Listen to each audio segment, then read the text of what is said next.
Прибавьте звук, вы услышите пожарную тревогу с щита управления пожарной автоматики. Первый этаж, Дмитриева, 14, четвертый подъезд, помещение колясочное, где находится оборудование. После пожарных испытаний, видимо, неплодотворных, продолжается авария висеть.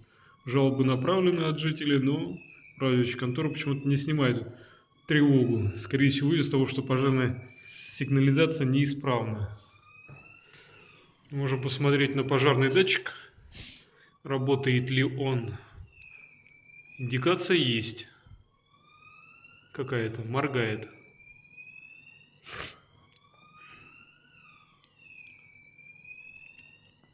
А тревога орет.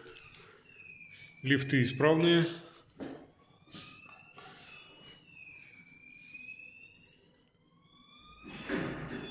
Лифты исправные. Уехать можно.